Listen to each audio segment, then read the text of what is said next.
Hello from Norway, everybody, and welcome to my tutorial. Today I'm going to be teaching you how to add text distortion effects to your website using Blotter.js. Now there are some prerequisites to this course. We need you to know a little bit about HTML, CSS, JavaScript and jQuery in order to follow along. Okay, let's get started. Text distortion and distortion animations have become very popular over the past few years and can really add another layer of movement and depth to your designs. I've got an example here by Taro Yoshimura. This is his online dev portfolio.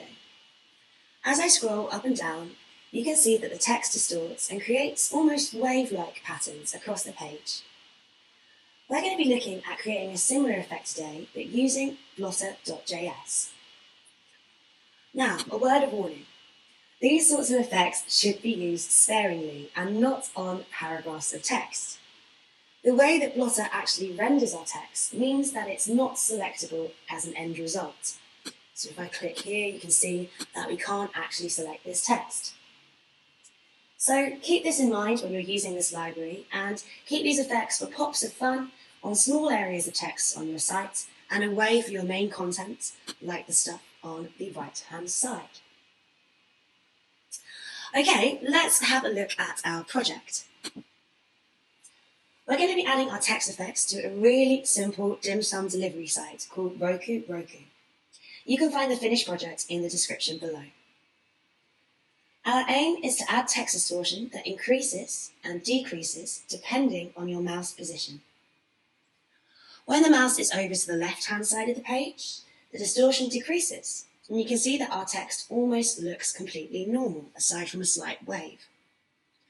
When we start moving the mouse over to the right, the distortion increases and creates these really interesting decorative patterns that dance in front and behind of our delicious looking dim sum.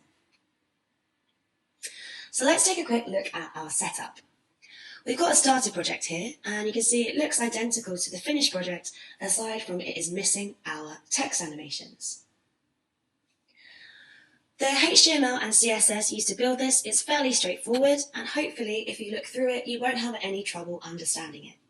If you do have any questions, feel free to ask. Great, let's take a look at Blotter. Blotter is a JavaScript API written by someone called Bradley Griffiths, and it's completely free to use. It actually has a growing library of configurable effects, so we can take a look at some of the materials that Blotter comes with over here, and you can see that there are 5 different materials to choose from. We have a channel split material, which you saw an example of on the homepage. We have this flies material, which I kind of love. It looks like little ants crawling around. We've then got this liquid distort material, which we're going to be using in our project. Finally, we have rolling distort and sliding door too, and you can actually see the sliding door in action on the navigation at the top of the screen here.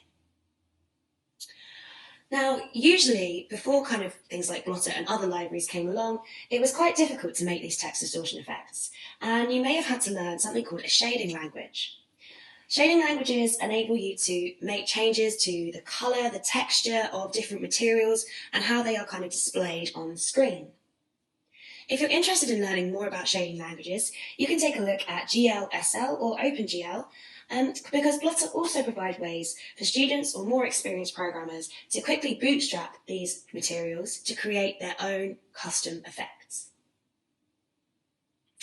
Now, how do we get started with this? Well, if I click on Basics, it has a kind of walkthrough of how to set up Blotter, but I'm going to head straight over to their GitHub page and have a look at basically the documentation. If I scroll down to usage, we can see that to install this in our projects, we need to provide 2 different scripts. The first one is just Blotter.js. This has all of the base JavaScript. And the second script that we need to provide is the material that we want to use. We're going to explore how to install this in the next video.